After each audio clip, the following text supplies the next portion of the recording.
Okay, I think यहाँ पर हमने कर लिया था 1300 पालमपुर में ट्रेडिशनल वैरायटी के सीड से 1300 केजी यील्ड थी, यानी अगर हम ट्रेडिशनल मेथड को यूज करेंगे, modern technology, modern HYV seeds को यूज नहीं करेंगे, तो 1 हेक्टेयर पे इतना ही पैदा होगा। ठीक है, वहीं पर अगर हम HYV seed, high yielding variety seeds को लगा दें अगर अपनी खेत पर, तो क्या इतना सारा प्रोड्यूस कर देंगे? बोले तो बहुत ज्यादा कर देंगे। तो यानी कि ग्रीन रेवोल्यूशन से काफी फायदा इंडिया को हुआ, राइट? ओके, आज हम लैंड के बारे में पढ़ने वाले हैं। मॉडर्न फार्मिंग मेथड्स क्या होते हैं ये सब आपको पता है ना, चार्ट वगैरह बनाया था हमने, वी नो। कुछ ज्यादा नहीं है। मॉडर्न फार्मिंग मेथड का मतलब क्या है? इरिगेशन की फैसिलिटीज होनी चाहिए, पेस्टिसाइड्स होने चाहिए, फर्टिलाइजर्स होने चाहिए, HYV सीड होने चाहिए, करेक्ट? ये वो चीजें हैं जो हम ऑलरेडी जानते हैं, लास्ट क्लास में हमने किया भी है। Now we'll talk about land. ठीक है, इसको अच्छे से यहाँ पर पढ़ लो, ये 10th में भी है लैंड, फर्स्ट चैप्टर में है, ज्योग्राफी के में है कि लैंड और लैंड डिग्रेडेशन। ओके, लैंड जो है वो एक नेचुरल रिसोर्स है। रिसोर्स क्या होता है? 8th में भी था, वहां नहीं पढ़े हो, 9th में फिर मौका मिल रहा है। क्या होता है रिसोर्स, बताओ? मैम, जिसका यूज करके हम डेवलप कर सकते कोई नई चीज। डेवलपमेंट काफी बड़ा टर्म है, लेट्स से फॉर हम मी। कोई चीज मैम जो हमारी क्या नीड ये को रिसोर्स है? satisfy क्या ये रिसोर्स है? Yes, Yes, ma'am. ma'am. Why? Ma'am, क्योंकि ये ऑक्सीजन दे रहा है। yes मान लो ऑक्सीजन नहीं दे रहा होता, प्लास्टिक का होता, तो रिसोर्स होता? Yes, ma'am. चलो कोई तो बोला। मैम होता ये है ये रिसोर्स? डेकोरेशन में काम करता अगर ये प्लास्टिक का नहीं होता, मतलब करेक्ट, प्लास्टिक का होता। Correct. Resource is anything that I think is of value. अगर मेरे को उस चीज की वैल्यू लगती है तो वो मेरे लिए तो रिसोर्स है, उसी के लिए हो या ना हो, hardly makes any difference. But there are some things which are resource for everyone, like air, water. Okay, but one painting might be a resource for Shashwat, might not be for somebody else. लग रहा है ये तो भंगार है, निकालो उसको घर से, कितनी गंदी है। वहीं पर उसको लग रहा है कि नहीं कितनी सुंदर है, it is appealing to me, मेरे माइंड को सेटिस्फाई कर रही है, तो वो रिसोर्स है। यानी तुम लोग रिसोर्स को केवल वैल्यू से देख रहे हो, मैं रिसोर्स को सेटिस्फेक्शन से भी देख रही हूँ। यानी किसी भी रिसोर्स की 3 वैल्यू हो सकती है। हो सकता है उसकी इकोनॉमिक वैल्यू हो, यानी पैसा हो, उससे पैसा मिले हमको काम करके, है कि नहीं? या फिर उस रिसोर्स का कल्चरल वैल्यू हो, यानी उसको देखेंगे तो अच्छा अच्छा लगेगा, या फिर उसका कल्चर में, जैसे भगवान की मूर्ति, क्या कौन सा रिसोर्स है? मंदिर, what type of resource? It doesn't give you oxygen only. What kind of resource a temple is? But what would you से कि टेंपल ना, रे टेंपल का कोई काम नहीं, इसको हटाओ, ये रिसोर्स नहीं है। Then why are we having it? Because it ma'am, क्योंकि फुलफिल्स हमारे अवर, नीड से जुड़ा हुआ है। करेक्ट, ये हमारी लाइफ, हमारे रिलीजन से जुड़ा हुआ है और हमारे एग्जिस्टेंस से जुड़ा हुआ है। So anything and everything, technically everything that you use is actually a resource. समझ गए? अब वो रिसोर्स नेचुरल तब होता है जब नेचर ने तुम्हें प्रोवाइड किया होता है। टेम्पल नेचर ने दिया है क्या? वो तो मैनमेड हो गया क्योंकि हमने खुद बनाया पत्थर वत्थर लगा के। लेकिन लैंड खुद बनाई है क्या? No ma'am. लैंड कैसी रिसोर्स हो गई? नेचुरल रिसोर्स हो गई। फंडा समझ गया रिसोर्सेस का? Resource is anything that satisfy our needs. अब नीड्स कैसी हैं वो तुम खुद बता सकते हो, ठीक है? क्या हमको उससे चाहिए, उसको उस रिसोर्स से हमको पैसा कमाना है, कि उस रिसोर्स को बैठ के हमको ताकते रहना है, या उस रिसोर्स को हमको घर सजाने में यूज करना है, उस रिसोर्स को खाना है, क्या करना है उस रिसोर्स का, you decide. Anything that satisfy your need is a resource, ठीक है? लेकिन पॉइंट ये है कि जब रिसोर्स का फंडा समझ आया, तब लोगों को ये भी समझ में आया कि there are some things which are actually limited, limited edition में पाई जाती हैं वो, जैसे कि coal, fossil fuels, then petrol and diesel. Correct, petrol ma'am, and water. water is a ma'am, natural, drinking yeah, water. drinking water is a limited resource. Water is actually unlimited resource, because water cycle says that all the water is conserved, so it will not go anywhere.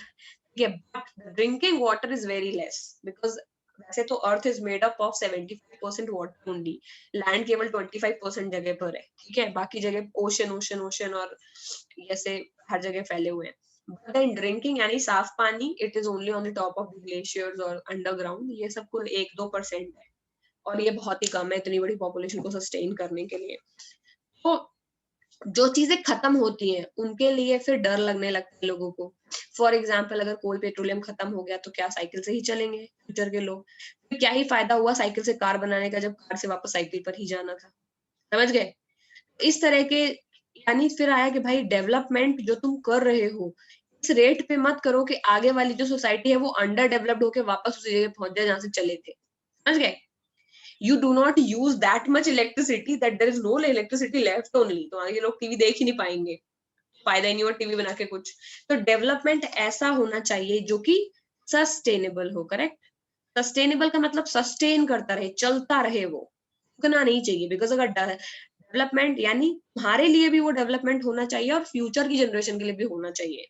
फिर ऐसी definition बना दी गई कि sustainable development is a development that takes the needs of the present as well as future generation into account. यानी development ऐसा होना चाहिए जो हमारी जनरेशन भी करे और फ्यूचर की जनरेशन की नीड्स को भी कॉम्प्रोमाइज ना करे। अब उसमें सबसे बड़ा क्वेश्चन आया कि भाई ठीक है रिसोर्स को ऐसे यूज करो कि वो सस्टेन्ड रहे। तो लैंड भी तो एक रिसोर्स है, लैंड हमेशा सस्टेन्ड रह सकती है? बोले हैं कुछ तरीके, तो ढूंढे कैसे करेंगे लैंड को सस्टेन। अच्छा ये बताओ, मेरे आसपास गांव की लैंड बहुत प्रोडक्टिव है, मैं यूज करता रहूं रहेगी? नो मैम, उसे कभी ना कभी तो आपको रेस्ट देना पड़ेगा। राइट। साइंटिफिक रिपोर्ट्स ऐसे बोलती हैं कि जो मॉडर्न फार्मिंग मेथड्स हैं, हमने अभी देखा था कि modern farming methods take a lot of input. जिस जगह पर अभी थोड़ी सी क्रॉप उग रही थी उसी जगह पे ज्यादा क्रॉप उग रही है, तो मतलब क्रॉप को ज्यादा खाना चाहिए ना प्लांट को, तभी तो इतनी क्रॉप उगा पा रहा है। What plant does, it takes all the nutrients out of the resource। जो फर्टिलाइजर मिला वो भी सब खा लेता है वो। तो देखा जाता है कि मॉडर्न फार्मिंग मेथड्स की वजह से नेचुरल रिसोर्स बेस का ओवर यूज हो रहा है। बिकॉज हम ओवर प्रोडक्शन कर रहे हैं ना, इतना यूज पैदा कर ले रहे हैं जितना उस लैंड का क्षमता नहीं है, तो उससे ज्यादा उसको पैदा कर ले रहे हैं, तो वो ओवर यूज हो जा रही है। ये देखा, और ये पता कब चला? क्योंकि कोई भी चीज करके ही पता चलती है। तो बोले कि इनिशियली तो कह रहे थे कि लैंड अंडर यूज है, फिर तो जी ग्रीन रेवोल्यूशन लेके आए थे, नए सीड लगाए थे, आप कह रहे हो ओवर यूज है। ये क्या बात है भाई? अंडर यूज तभी तो बोले थे पालमपुर में कि अंडर यूज हो रही है, तो अब चलो भाई इसमें HYV सीड्स लगा देते हैं। HYV सीड्स लगा दिए, अब कह रहे हो ओवर यूज हो रही है। बोले HYV सीड्स लगा के तो पता चला है कि ओवर यूज हो रही है। जब ग्रीन रेवोल्यूशन किया तो बहुत जगह, जिन जगह पे रेवोल्यूशन हुआ स्पेशली इन पंजाब हरियाणा, वहां पर सॉइल की फर्टिलिटी चली गई। लोगों को समझ ये क्या हो गया, पता लगा कि इतने सारे केमिकल फर्टिलाइजर यूज कर दिए थे कि उस वजह से सॉइल की फर्टिलिटी जो है वो खत्म होने लगी। सबको पता है that soil is a resource. Right? अगर सॉइल नहीं होगी तो क्रॉप कहाँ होगी? क्रॉप जमीन पे थोड़ी ना होती तो सॉइल में ही है, क्योंकि न्यूट्रिएंट्स तो एक्चुअली सॉइल में ही पाए जाते हैं। तो अब ये तो सॉइल खराब होने लगी, उल्टा क्या हुआ? अभी HYV सीड को खूब पानी भी चाहिए, ज्यादा पानी देने के चक्कर में ग्राउंड वाटर और ट्यूबवेल इरिगेशन से बहुत सारा पानी दे दिया क्रॉप्स को उगाने के चक्कर में, डिप्लीशन ऑफ वाटर हो गया, पानी भी चला गया। समझ गए? अब पानी, वाटर टेबल भी डाउन जा रही है और सॉइल की फर्टिलिटी भी लूज हो रही है। ठीक है? तो लोगों को ये रियलाइज हुआ कि हमें एनवायरनमेंट को ध्यान में रखना ही पड़ेगा एग्रीकल्चर का डेवलपमेंट करने के चक्कर में। कहीं ऐसा ना हो कि हम एग्रीकल्चर का डेवलपमेंट करते रहें और फिर वाटर टेबल इतनी नीचे चली जाए कि पीने के लिए पानी ना बचे। ठीक है? या फिर सॉइल इतनी ज्यादा खराब हो जाए कि फिर उसमें कुछ उग ही ना पाए। तो इस चीज को जब हम करने के लिए नई टेक्नोलॉजीज लेकर के आते हैं, जिसमें ऑर्गेनिक मैन्योर वगैरह है, ठीक है, सॉइल की फर्टिलिटी को रिस्टोर करने के लिए हम उसको सॉइल को थोड़ा रेस्ट देते हैं कुछ टाइम के लिए, ऑर्गेनिक मैन्योर लगाते हैं क्योंकि केमिकल फर्टिलाइजर ज्यादा सॉइल को खराब करता है।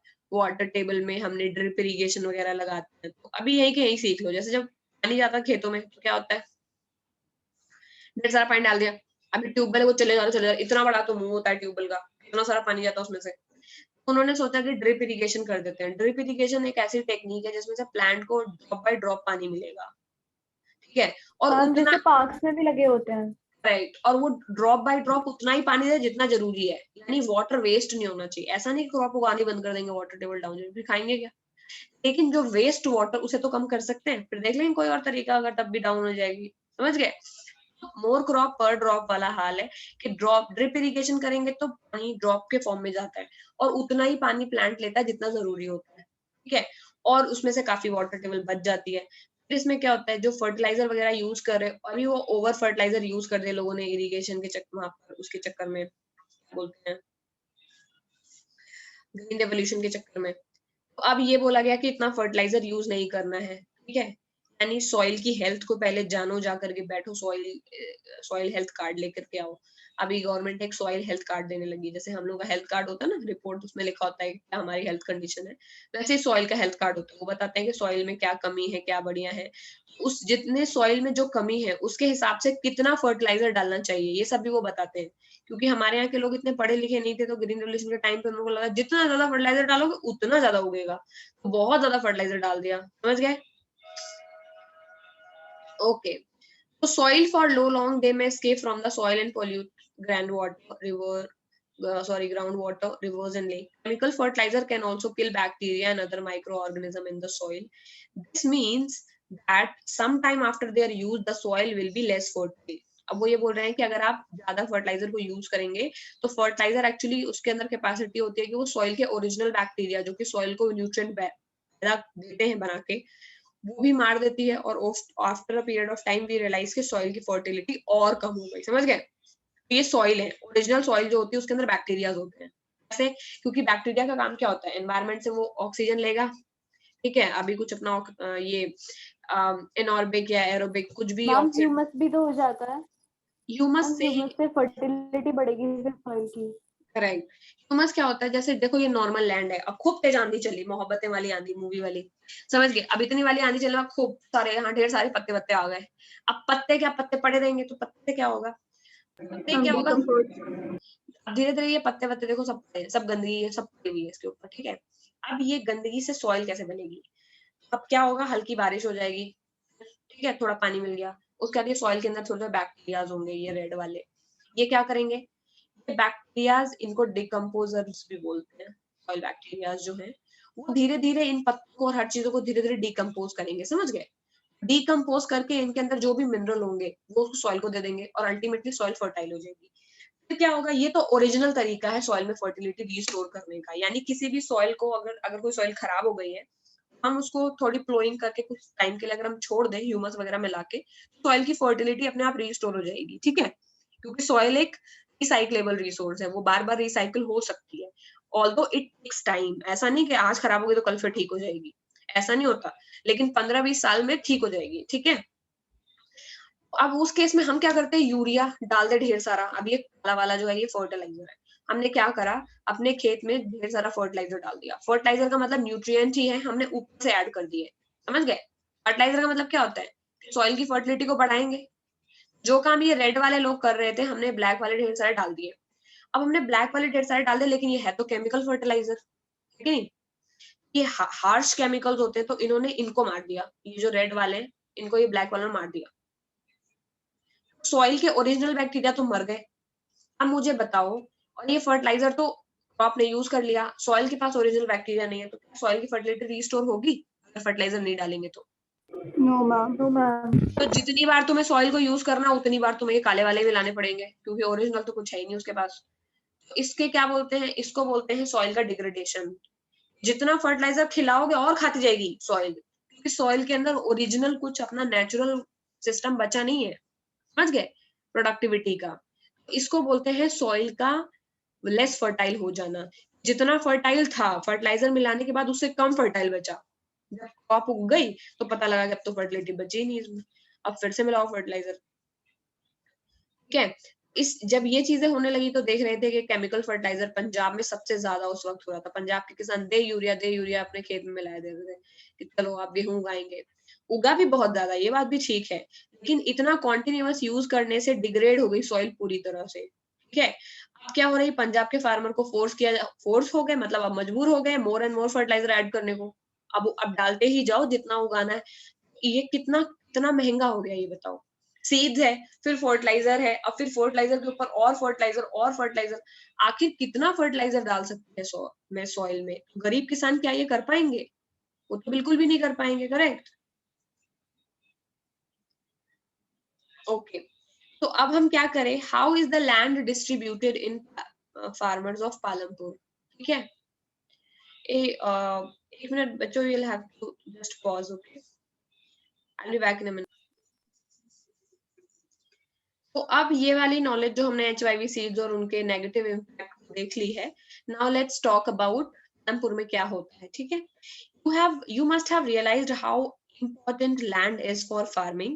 Unfortunately, not all the people engaged in the agriculture have sufficient land for cultivation. In Palampur, about 1/3 of the 450s family are landless. यानी 450 का 1/3 कितना हुआ? 150 फैमिलीज। यानी 150 फैमिलीज पालमपुर में ऐसी जिनके पास में जमीन है ही नहीं। अभी तो पहले हम ये देख रहे हैं कि लैंड कितना है पालमपुर के पास। एक्चुअली पालमपुर में टोटल 450 फैमिलीज रहती हैं, बट उसमें 150 फैमिलीज जो हैं उनके पास लैंड अवेलेबल ही नहीं है। तो रिमेनिंग फैमिलीज हैं उसमें बहुत छोटे छोटे स्मॉल प्लॉट्स के फॉर्म में है, यानी किसी के पास बहुत बड़ी लैंड नहीं है, यानी वहां पर मोस्टली छोटे किसान रहते हैं पालमपुर में। समझ गए? ऐसा नहीं है कि पालमपुर में सारे किसान बहुत बड़े हैं, छोटे मोटे किसान रहते हैं। 150 लोगों के पास तो लैंड है भी नहीं। These are cultivated by small farmers. On the other hand, more than half of the area of the village is covered by plots that are quite large in size. In Palampur, there are 60 families of medium and large farmers who cultivate more than 2 hectares. और बोल रहे हैं पालमपुर में केवल 60 लोग ऐसे हैं जिनके पास में बहुत ज्यादा जमीनें हैं, लेकिन ये 60 लोग मिलकर के हाफ से ज्यादा लैंड पालमपुर की ओन करते हैं। समझ गए? यानी 450 में से केवल 60 लोग हैं जिनके पास में आधे से ज्यादा जमीनें हैं, केवल बचे हुए 50% छोटे मोटे लोग उनके पास में हैं। ठीक है? यानी बहुत रिच लोग जो हैं वो हैं कम और उनके पास जमीनें हैं बहुत ज्यादा। ठीक है? ओके, इन्होंने यहाँ पे अच्छा ये ऊपर बता दिया है और कि 240 फैमिलीज हैं जो कल्टीवेट करती हैं 2 हेक्टेयर से कम के साइज को। मोर और लेस सेम ही बात हो गई कि 450 में से 240 फैमिलीज हैं 2 हेक्टेयर के साइज से कम लैंड को कल्टीवेट करती हैं। तो इन्हीं की बात तो अभी हम कर रहे थे। मैक्सिमम जो फार्मर हैं वो स्मॉल कैटेगरी के हैं। 240 तो वो लोग हो गए जो 2 हेक्टेयर से कम की लैंड को कल्टीवेट करते हैं। 150 ऐसे हो गए जिनके पास लैंड है ही नहीं। समझ गए? तो टोटल कितने लोग हो गए? 390 लोग तो ऐसे हैं जिनके पास में या तो जमीन है ही नहीं या तो 2 हेक्टेयर से कम जमीन है। बचे हुए जो 60 लोग हैं जिनके पास 2 हेक्टेयर से ज्यादा जमीन है और सारी जमीनें इन्हीं के पास में है। तो टेक्निकली थोड़े रिच लोग हैं, उनके पास में सब कुछ है। अब गोविंद की स्टोरी देख लेते हैं पालनपुर में। In 1960, Govind was a farmer with 2.2 hectares of largely unirrigated land. 1960 में गोविंद नाम का एक किसान था, उसके पास 2.25 हेक्टेयर जमीन थी। ठीक है? With the help of 3 sons, Govind cultivated the land. उसके 3 बेटे थे और तीनों के साथ मिलकर के वो खेती करता था। तो वो बहुत कंफर्टेबली नहीं रहते थे, लेकिन फैमिली इतना तो उगा ही लेती थी कि उनका खाने पीने का हो जाता था। थोड़ा बहुत एक्स्ट्रा कमा लेते थे और उससे उन्होंने एक बफेल मतलब थोड़ा बहुत वो एक्स्ट्रा कमा लेते थे क्योंकि उनके पास एक बफेलो भी थी। बहुत सारे फार्मर्स, सिंस फार्मिंग जो है वो सीजनल ऑक्यूपेशन है, सीजन में आपने उगाया है उसी सीजन में तो होगा ना। समझ गए? अभी सीड लगाया 4-5 महीने बाद फसल आएगी, जब कटेगी बिकेगी तब पैसा मिलेगा ना। तब तक के टाइम के लिए तो तुम्हारे पास कोई इनकम नहीं है जब तक फसल तुम्हारी खड़ी हुई है।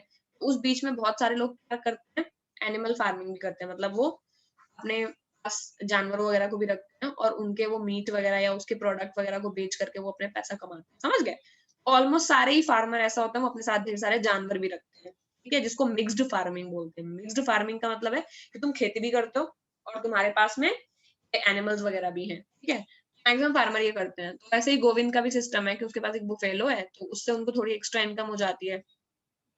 फिर क्या होता है, गोविंद मर जाता है और उसके मरने के कुछ सालों के बाद उसके जो 3 सन थे उनकी खेत आपस में डिवाइड हो जाता है। अब हर एक सन को कितना मिलेगा? 2.25 का बाई थर्ड पार्ट, क्योंकि 3 बेटे हैं उसके, है कि नहीं? हर एक सन को केवल 0.75 हेक्टेयर ही मिलता है। अच्छा ये बताओ, अब बोल रहे कि बताओ चाहे कितना भी इम्प्रूव्ड इरिगेशन लगाओ, चाहे कितनी भी मॉडर्न फार्मिंग मेथड लगाओ, क्योंकि तो गोविंद के सन के पास जमीन इतनी कम है कि उससे वो उतना प्रोड्यूस नहीं कर सकते जिससे वो कंफर्टेबल लाइफ जी सके। समझ गए? वो चाहे या ना चाहे उनको दूसरा काम करना ही पड़ेगा, है कि नहीं? तो इस तरह से वो बता रहे हैं कि पालमपुर में लैंड की प्रॉब्लम क्या है। जो प्रॉब्लम बेटा हम यहाँ डिस्कस कर रहे हैं उसके लिए एक टर्म यूज करते हैं। क्या टर्म है?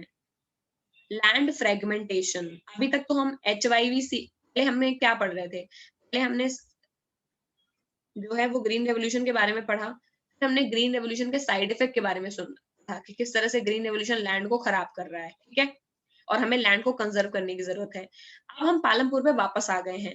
अब हम पालमपुर में ये पढ़ रहे हैं कि क्या दिक्कत है। तो पालमपुर में जो गोविंद की स्टोरी है उसको बोलते हैं लैंड फ्रेगमेंटेशन, ठीक है। ये टर्म याद ना रख पाओ कोई बड़ी बात नहीं है, छोटा ही बड़ा टर्म है, बट ऐसा होता है कि अच्छा बताओ किसी के पास 5 एकड़ जमीन है, अभी उसके 4 बच्चे हैं, फिर वो 5/4 हो जाएगी सबकी, जिसके 5 बाई हर एक बच्चे के 4-5 बच्चे और हैं, और कम होती जाएगी होती जाएगी। तो एक टाइम पर इतनी बड़ी ये ब्लैक वाली जितनी जमीन थी मान लो, कुछ टाइम के बाद तुम देखोगे तो इतनी हो जाएगी कि नहीं, जब बंटवारा हो जाएगा। Yes ma'am. अभी हर एक के पास इतनी कम हो जाएगी कि ये इतने बड़े बड़े मेथड्स को लगा के भी कोई फायदा होगा क्या, इतना वो उगा ही नहीं पाएंगे। इसको बोलते हैं लैंड फ्रेगमेंटेशन, क्योंकि अब हर एक बंटवारा होता ही जा रहा है। ये कॉन्सेप्ट केवल हमारी कंट्री में ही होता है। यूएस वगैरह में बड़े बड़े फार्म होते हैं और बड़े बड़े फार्म में बहुत मॉडर्न टेक्नोलॉजी लगाते ज्यादा मास स्केल पे प्रोड्यूस किया जाता है, क्योंकि वहां पर ये ओनरशिप का कॉन्सेप्ट ऐसा नहीं है। हमारे यहाँ हर इतना ज्यादा जमीन बंटती है बच्चों में, अल्टीमेटली बहुत छोटा प्लॉट बचता है लैंड का, और जिस वजह से उसमें अच्छे से मॉडर्न टेक्नोलॉजीज का यूज नहीं कर पाता, क्योंकि हर एक किसान गरीब हो जाता है, फिर सबका बंटवारा होगा तो everybody is a small farmer, तो लार्ज स्केल पे कोई कर ही नहीं पाएगा, है कि नहीं। ये बहुत जरूरी है इसीलिए कि खेती जो है उसका फ्रेगमेंटेशन यानी बंटवारा कम से कम हो, लेकिन ये बात इंडिया में लोग इतना भी समझते नहीं है। ये वो स्टोरी है, ठीक है। अब यहाँ पे फिर कुछ रैंडम चीजें इस अभी पालमपुर का जो काम है ना वो खत्म हो चुका है। अब यहाँ पर कुछ रैंडम स्टोरीज चल रही हैं, ठीक है। देखो, work on the field, wheat crop ploughing by bullocks, ये देखो अपना ये क्रॉप उगा रहा है, स्प्रे कर रहे हैं इंसेक्टिसाइड को, कल्टीवेशन कर रहा है ट्रेडिशनल मेथड से और कल्टीवेशन कर रहा है मॉडर्न मेथड से, एक तरफ और एक तरफ से ट्रेडिशनल मेथड से हो रही है, ठीक है। दोनों में फर्क बताना है, बता लोगे। In the picture 1.5 you can shade the land cultivated by small farmers. Why do so many families of the farmers cultivate some small plots of land? अभी बताया, इतने सारे फैमिली के फार्मर स्मॉल प्लॉट्स पे क्यों करते हैं, क्योंकि जब बंटवारा होता है तो उससे लैंड फ्रेगमेंटेशन हो जाता है, सबके पास छोटे छोटे प्लॉट आ जाते हैं, किसी के पास बड़ा बचता ही नहीं है। गोविंद का सबसे बड़ा एग्जांपल अभी तो लिया हम लोगों ने, ठीक है। तो इसी को इन्होंने सब साथ में करने के लिए कैसे एक चार्ट का बनाया है, इम्पोर्टेंट नहीं है, छोड़ो इसको, ठीक है। अब आगे क्या है, आफ्टर द लैंड। अब तो ये तो रही लैंड की प्रॉब्लम, अभी केवल प्रॉब्लम्स डिस्कस कर रहे हैं कि लैंड में क्या प्रॉब्लम है। जब एक बार लैंड डिवाइडेड होती है तो बहुत छोटे छोटे एरिया में बचता है, तो हर एक इंसान हो जाता है स्मॉल या मार्जिनल फार्मर, उसके पास फिर वो इतना पैसा नहीं है टेक्नोलॉजी वगैरह करने के लिए, और अगर वो लगाता भी है तो बहुत ज्यादा पैदा नहीं होगा, बिकॉज लैंड का प्लॉट बहुत छोटा हो गया है। लैंड फ्रेगमेंटेशन एक दिक्कत है। दूसरा, अगर लैंड मान लो मिल भी जाए तो labour next necessary factor of production है, क्योंकि लेबर चाहिए होती है, क्योंकि फार्मिंग में बहुत ज्यादा हार्ड वर्क लगता है। तो स्मॉल लेबर और उनकी family cultivate their own field. Small farmer के पास तो इतना पैसा होगा नहीं कि वो किसी लेबर को हायर करे, उसकी फैमिली को खुद काम करने जाना पड़ेगा। They provide labour required for farming themselves. Medium and large farmer hire farm labours. तो मीडियम और जो लार्ज फार्मर होते हैं यानी जो बड़े किसान है, वो तो अपने खेतों में दूसरों से काम करवा लेते हैं, लेकिन जो छोटे किसान है उन्हें तो खुद ही अपने खेतों में काम करना पड़ेगा, है कि नहीं। बताओ। तो इसी की फिर एक स्टोरी देखते हैं कि किस तरह से जो किसान होता है वो डेट ट्रैप में फंस जाता है। ये है दाला और रामकाली, ये पुअरेस्ट हैं गांव में, ठीक है। हम अब ये देख रहे हैं कि फार्मिंग से किस तरह लोग गरीब हो रहे हैं, ठीक है। अब वो ये दोनों क्या हैं, ये जो हैं ये लैंडलेस लेबर है, ये दूसरे खेतों में काम करते हैं, ठीक है। तो ये क्या बोल रहा है अभी दाला, ये बोल रहा है it is difficult to find work these days. आजकल कोई काम ही नहीं मिल रहा है, केवल लार्ज फार्मर है वो हमें हायर करते हैं, और वो भी बहुत कम दिनों के लिए, है कि नहीं, क्योंकि स्मॉल फार्मर्स के पास तो इतना पैसा है ही नहीं ना कि वो किसी को खेत में हायर करेंगे। दूसरी तरफ ये लेडी बोल रही है रामकली, घनश्याम है जो एक लार्ज फार्मर है, उसने अभी एक हार्वेस्टर खरीद लिया है, और अब हमें तो और कम काम मिलेगा हार्वेस्ट करने के लिए सीजन में। Last year I work for less than 5 months in the whole year. पिछले साल तो मुझे 5 महीने से भी कम काम मिला। अब बताओ ऐसा क्यों हो रहा है। क्योंकि मैम न्यू मॉडर्न टेक्नोलॉजीज आ रही है। राइट। ये थोड़ा सा ऐसा उन्होंने पैचेस में इस चैप्टर को पढ़ाया है। एक तरफ ये बता रहे हैं जो स्मॉल फार्मर्स हैं वो लोग अपने खेतों में लेबर्स को ले नहीं सकते क्योंकि उन्हें खुद ही काम करना पड़ता है। तो 40 फैमिलीज तो लेस देन 2 हेक्टेयर वाली हैं, उनके पास जमीन ही इतनी कम है कि वो खुद ही अपने खेत में काम करते हैं। जो बड़े किसान है वो लोग तो हार्वेस्टर, थ्रेसर, बड़ी बड़ी मशीनें ले आए खेत की कटाई वगैरह करने के लिए, उनको जरूरत ही नहीं लेबर का। ये जो लेबर लोग हैं, यानी जिनके पास जमीन नहीं है, इनके पास कोई काम बचा है क्या? No ma'am. इनके पास कोई काम ही नहीं बचा है। ठीक है, तो अब ये क्या बोल रहा है, we have tractors for ploughing, harvesters for harvesting, thresher for threshing, even for removing weeds, some farmers spray weedicide. बोल रहे हैं प्लो करने के लिए वो ट्रैक्टर ले आते हैं, और खेतों में फसल काटने के लिए हार्वेस्टर ले आते हैं।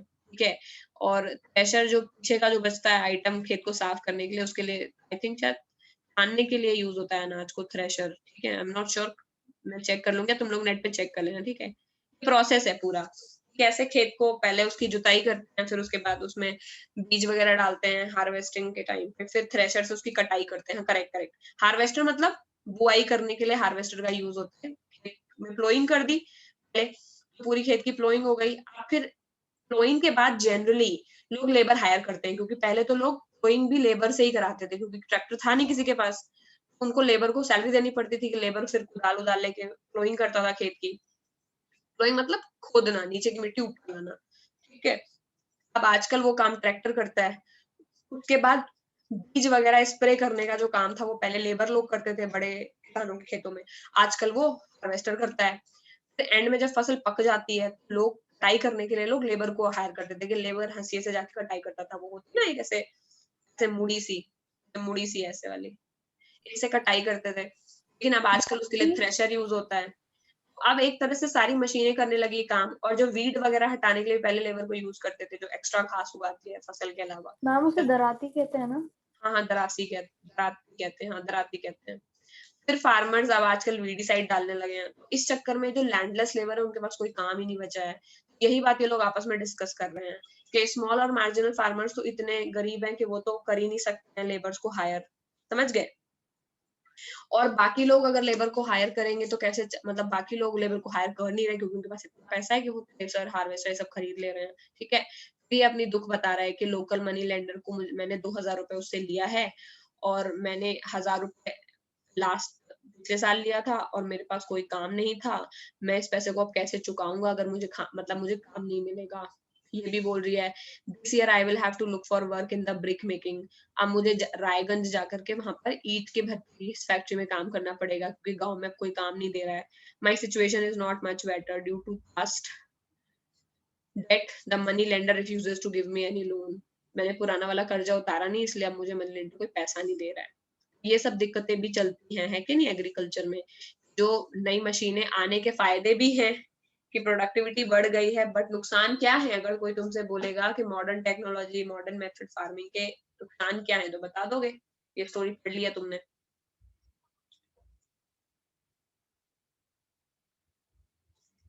अरे बता दोगे? Yes ma'am. Yes correct. ये सब इसमें ही पूरा बताया जा रहा है कि किस तरह से जो मतलब एम्प्लॉयमेंट में दिक्कत है, कभी कभी मतलब इनको वेजेस कभी कैश में मिलती है, कभी काइंड में मिलती है, यानी जो लोग लेबर्स की तरह काम करते हैं, जब वो काम कर रहे होते हैं तो या तो उनको कैश में पे करेगा फार्मर, या उनको खेत वेत का अनाज वगैरह दे देगा। ठीक है, वरना वो लोग मील्स वगैरह दे देते हैं। ठीक है, वेजेस जो है वो वेरी करते हैं रीजन से रीजन में, क्योंकि इन लोग सस्ते सस्ते में काम कराना चाहते हैं लोग लेबर से। ठीक है, क्रॉप टू क्रॉप पे वेरी करते हैं, कौन सी फसल कट रही है इसमें, तो बहुत सारे इनमें फैक्टर्स इन्वॉल्व है। लोग इतनी आसानी से इनको पैसा नहीं देते। समझ गए? Farm labour might be employed on a daily basis, उनको रोज दिहाड़ी का काम मिलता है, एक दिन का काम मिलता है, आज मिला कल नहीं मिला। ठीक है, तो इस तरह से दिक्कतें बताई गई हैं लैंडलेस लेबर की। Dala is a landless farm labour who works on daily wages in Palampur. This means he must regularly look for work. तो उसको इसलिए हमेशा काम ढूंढना पड़ता है, क्योंकि हाँ, नॉर्मल सिटीज में जॉब होती है वो क्या होती है, ईयर्स की जॉब होती है। ऐसा तो नहीं है ना कि पापा कल ऑफिस गए थे आज काम ढूंढने गए हैं, ऐसा तो होता नहीं हमारे यहाँ। हम लोग तो लंबे टाइम का काम करते हैं, लेकिन जो लैंडलेस फार्मर्स होते हैं उनको हर रोज काम ढूंढना पड़ता है, क्योंकि उनको पर डे के काम मिलता है। और कंस्ट्रक्शन वर्कर्स का भी यही हाल है, उनको भी पर डे के बेसिस पे ही काम मिलता है। 600-700 उनका रेट है डेली में। तो वैसे ही देखो इनका रेट कितना कम है, 300 रुपए एक दिन का। और अब तो नहीं, 300 रुपए तो गवर्नमेंट ने सेट किया है, तो गवर्नमेंट क्या करती है ना, मिनिमम वेजेस सेट करती है, क्योंकि गवर्नमेंट ने मान लो 15,000 सेट कर रखा है, तो 15,000 के हिसाब से डिवाइड करोगे तो पर डे के हिसाब से इतना पैसा मिलना चाहिए, लेकिन गांव में लोगों को बहुत कम मिलता है, तो गांव में गवर्नमेंट ने मान लो 300 रुपए सेट कर रखे हैं कि तुम एक दिन अगर किसी लेबर से काम कराओगे तो तुमको 300 रुपए देना पड़ेगा, लेकिन दाला को एक्चुअली कितना मिल रहा है, 160। यानी गवर्नमेंट जितना पैसा सोच के चल रही है उससे बहुत कम दाला को मिल रहा है, और अब तो दाला को काम भी नहीं मिल रहा है। समझ गए? ये लैंडलेस लेबर्स की प्रॉब्लम है। आई थिंक एक क्वेश्चन है इसमें कर लेना, ठीक है। अभी फार्म लेबर्स की दिक्कत सॉल्व हो गई, मतलब दिक्कत पता चल गई, तो दाला और रामकली की सिचुएशन है इसमें, ठीक है। उसके बाद capital needed in farming, non-farm activities in Palampur. Okay. एक और स्टोरी है, now we have to study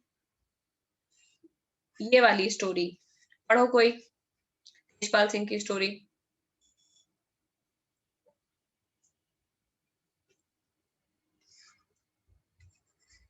यहां से इस स्टोरी को पढ़ के हमें ये पता चलेगा कि अब अगली प्रॉब्लम क्या आ गई। हमने लैंड की प्रॉब्लम देख ली, लैंड की क्या दिक्कत है पालमपुर में, फिर लेबर की प्रॉब्लम देख ली, आप क्या देख रहे हैं, कैपिटल।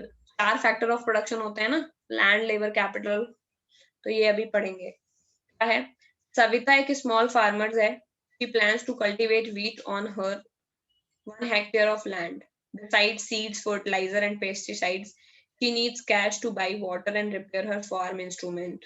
समझ गए?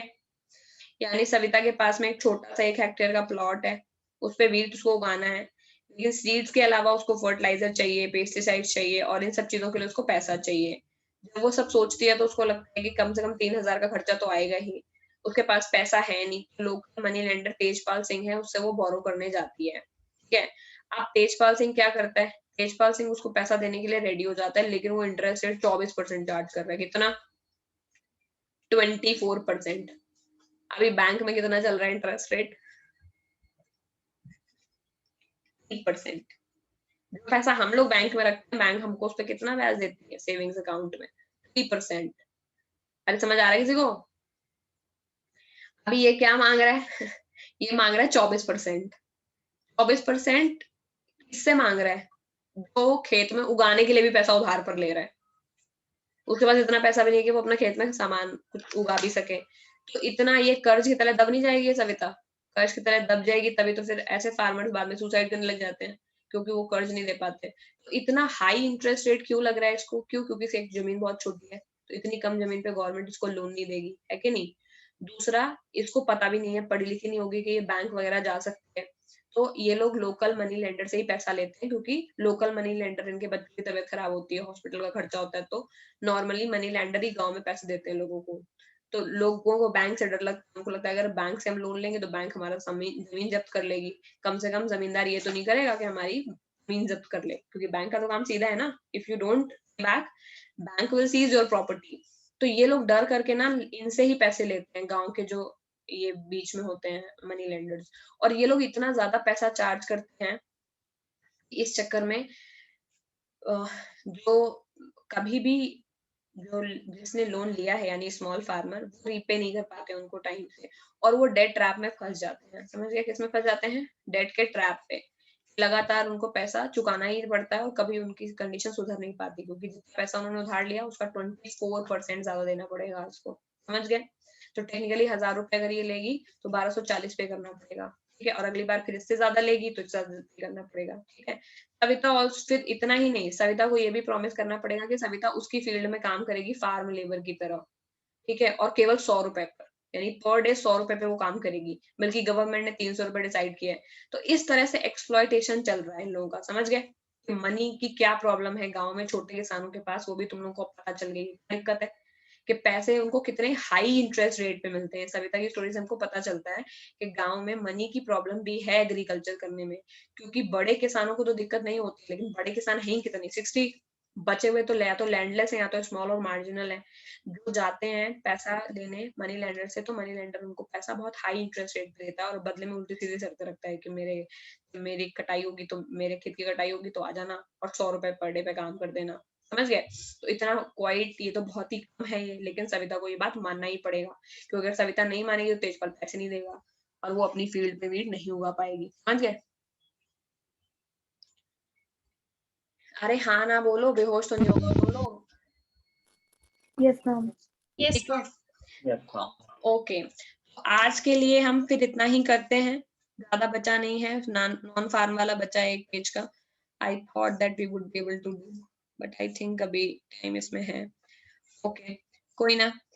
तो अभी जाकर के बचे हुए जो इसमें, अच्छा वो क्वेश्चंस नहीं है क्या? क्वेश्चन वाला पेज नहीं है इसमें। वैसे इसमें काफी सारे क्वेश्चंस हैं, आई थिंक तुम लोग इसमें 30-40% क्वेश्चन कर लोगे, तो जितने क्वेश्चन एनसीईआरटी के हो जाते हैं वो